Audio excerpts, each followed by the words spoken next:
হে জগতবাসী, আজ আপনাদের সামনে হাজির হইলাম একটি আলোচনা নিয়ে। সেই আলোচনাটি হলো একটি কথা আছে যে প্রেমের মানুষ বলে তারে এই পিঞ্জর হতে ছেড়ে গিয়া ঘুরে আবার আসতে পারে, এই দমের কোঠায় চাবি দিয়া হাস্তিকে নেস্তি করিয়া ফানা ফিল্লার হালে গিয়া শ্রীকলানগরে পরম বন্ধুর হবে দেখা বর্জক শহরে। মরা হইয়া ধরছে যেজন লাগ পাইয়াছে অধরারে, এবার সুলতান নাসিরা মোকামে জলি এবং খুফি দুয়ের শনে গেলে দেখতে পাবে ধেনে মুর্শিদকে নজরে। পাওয়া যায় মাসুকেরে, এবার মুর্শিদ রূপ মিশিলে পরে তারে দেখিতে পারে, আরো শীতে ছবির মতো নিরঞ্জন কয় তারে। হে জগতবাসী, আমি আরেকটা কথা বলি, আমি জগতবাসী বলে থাকি। আমি বলতে পারতাম হে মুসলমান জাতি, হে হিন্দু সম্প্রদায়, হে বৌদ্ধ সম্প্রদায়, হে খ্রিস্টান সম্প্রদায়, তাহলে বোঝা গেল আমি ধর্মান্তর হব না। আমি বিচার করব একটি মানুষ দিয়ে, যে সে যে একজন মানুষ দিয়ে মানুষের বিচার হবে, সে যেই ধর্মেরই হোক। আর যদি ভাবি যে সে তো খ্রিস্টান, সে অন্য জাতি, যদি বলি হিন্দু, সে তো আরেক জাতি, না বাবা, জাত কিন্তু একটাই, মানুষ দিয়া যদি করি বিচার তবে হবে সুবিচার, আর ধর্ম দিয়ে যদি করি বিচার তবে হয়ে যেতে পারে অত্যাচার। তাই আমি বলবো যে সকল স্তরের মানুষকেই আমি বলবো যে আমার এই আলোচনাগুলো সকল ধর্মের লোকেদের জন্য। যেমন হযরত মুহাম্মদ সাল্লাল্লাহু আলাইহি সাল্লাম কিন্তু বলে নাই যে তোমরা অন্য ধর্মের লোকেদেরকে ছোট করে দেখো, বরঞ্চ বলেছে লাকুম দীনুকুম ওয়ালিয়া দিন, তোমার ধর্ম তোমার, আমার ধর্ম আমার। তবে যেই ধর্মেই থাকুক, কিন্তু মহান আল্লাহ একজন স্রষ্টা, একজন আল্লাহ, তাকেই ডাকতেছেন।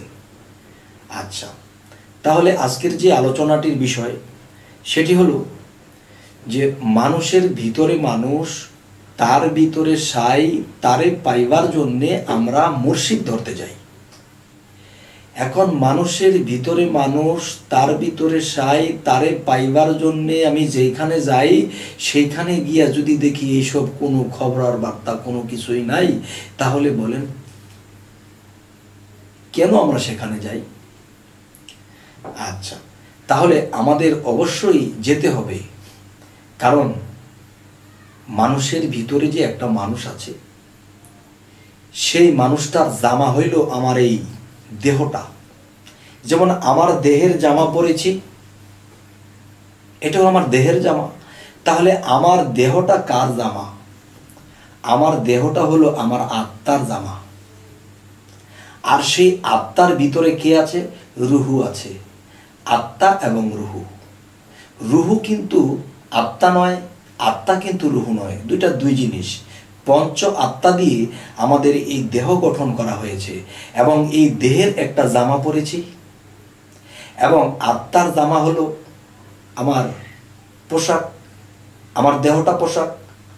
ঠিক তেমনি করে যে রুহু আত্মায় মিশ্রিত, আত্মা দেহে মিশ্রিত, তাহলে একটা ছাড়া আরেকটা নয়। তাই বলা হয়েছে মানুষের ভিতরে মানুষ, তার ভিতরে সাই, তারে পাইবার জন্য আমরা মুর্শিদ ধরিতে যাই। আর সেখানে গিয়ে যদি দেখি এসব কিছুই নাই, তাহলে আমার জীবনটাই বেকার। আচ্ছা, আজকের যে ছোটখাটো দিয়ে একটা আলাপ করব, সেই আলাপের মূল বিষয়গুলো হলো কি? একজন কামেল পীর, শুনেছি উনি কামেল পীর, কিন্তু তিনি যে কামেল পীর আমি তো বুঝি নাই, আমি তো দেখি নাই। তাহলে তিনি যে কামেল পীর, একজন কামেল পীরের কাছে বায়াত গ্রহণ করার কথা আল্লাহ এবং রাসূল বলেছেন সূরা কাহাফে এবং সূরা ফাতা 10 নম্বর আয়াতে। তাহলে আমরা যদি একজন কামেল মুর্শিদের কাছে বায়াত হই, কোন জিনিসটা আমি পাইলে তখন বুঝবো যে আমি কামেল মুর্শিদের কাছে বায়াত হয়েছি এবং আমি যা পাওয়ার সেটা পেয়েছি? সেটা হলো যে এই পৃথিবীতে আমি জন্ম নিয়েছি, আল্লাহর কোম্পানি থেকে আমাকে সৃষ্টি করে আল্লাহ দুনিয়ার এই ভবরঙ্গ বাজারে আমাকে পাঠিয়ে দিলেন। তবে একটা মোবাইলের দোকানে বা একটা কোম্পানি কিছু বিক্রি করে তার দোকানে যাওয়ার পরে তখন দেখা যায় এই মোবাইলটির উপরে লেখা আছে স্যামসাং। তাহলে এই বিজ্ঞান কিন্তু একটা ভুল করেন নাই। এই বিজ্ঞানও কিন্তু বাজারে ছেড়ে দেওয়ার আগে আবিষ্কার করে তখন তার স্যামসাং কোম্পানিটা লিখে বাজারে ছেড়ে দিয়েছে। তাহলে আল্লাহর কোম্পানিতে যদি আমরা হয়ে থাকি তাহলে আল্লাহর একটা সিল স্বাক্ষর, আল্লাহর একটা প্রমাণ এই মানব কোরআনের মধ্যে, এই দেহ কোরআনের মধ্যে দেওয়া আছে। এবং আমি যে কে, আমার একটা পরিচয়পত্র আছে, সেই পরিচয়টি আমার দেহ কোরআনের মধ্যে লেখা আছে। এবং আমরা যে কালেমাটা পড়ি, এই কালেমাটা হযরত মুহাম্মদ সাল্লাল্লাহু আলাইহি ওয়াসাল্লাম কালেমার দাওয়াত দিতেন এবং এই কালেমা পড়িয়া মানুষ মুসলমান হয়, এই কালেমার পড়াইয়া মানুষকে বিবাহের বন্ধন করে। তাহলে বোঝা গেল কি যে এই কালেমার এত মূল্য কেন? এই কালেমাটা এই মানব দেহের মধ্যে আল্লাহ কোথায় রেখেছেন? আমার এই দেহ কোরআনের মধ্যে এই কালমাটাকে দেখে দেখে যখন আমি পাঠ করব এবং আমার গুরু মুর্শিদ আমাকে যখন এই কালেমাটা আমার দেহ কোরআনের মধ্যে পড়াইয়া দিবেন, সেই দিন আমি ঈমান আনলাম।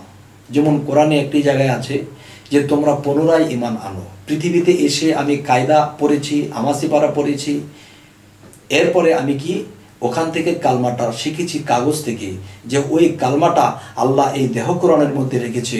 সেই দেহ কোরআনের মধ্যে আমার মুর্শিদ আমাকে দেখাবে এবং পড়াবে, তখন আমি ঈমান আনব। ঈমান দুটি প্রকার, একটি ঈমান হলো ঈমানে মজমাল, না দেখিয়া বিশ্বাস করা, একটি ঈমান ঈমানে মুফাসসাল, যা ফরজে গণ্য, দেখিয়া বিশ্বাস করা। তাহলে আমার দেহ কোরআনের মধ্যে যখন আমি দেখব তখন আমি বিশ্বাস করব, মানব যে হ্যাঁ আমার মুর্শিদ, আমি সঠিক মুর্শিদ ধরেছি, যিনি আমার ভিতরে আমার পরিচয়গুলো দিয়ে দিলেন। এই হলো তিনটা সাবজেক্ট। আরেকটি সাবজেক্ট হলো যে আমি যখন মুর্শিদের কাছে গেলাম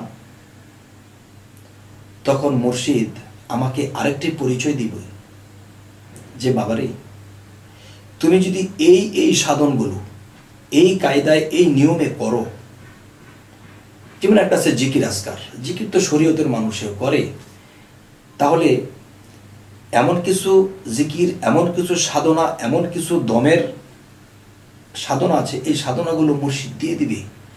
যখন এই সাধনাগুলো একজন ভক্ত করবে তখন তার ভিতরে আলোকিত হবে। তো সেই সাধনের মধ্যে তিনটি সাধনের নাম আমি বলে দেব: রেচক, পূরক, কুম্ভক। রেচক, পূরক, কুম্ভক।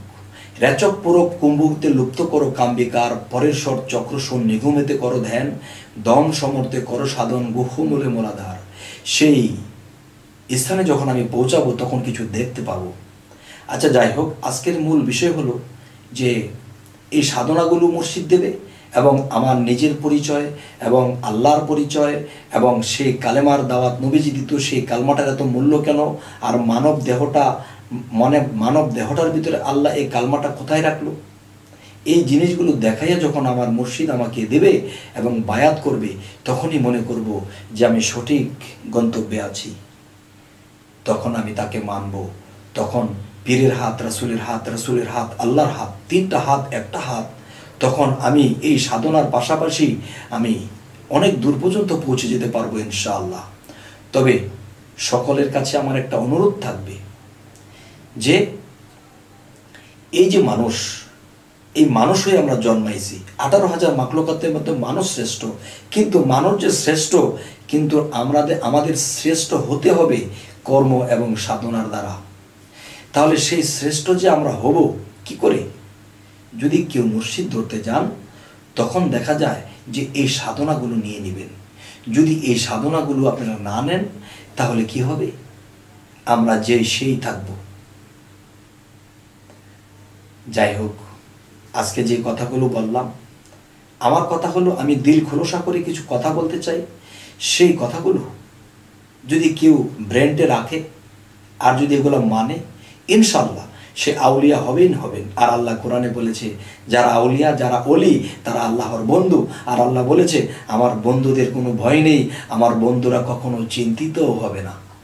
সুবহানাল্লাহ।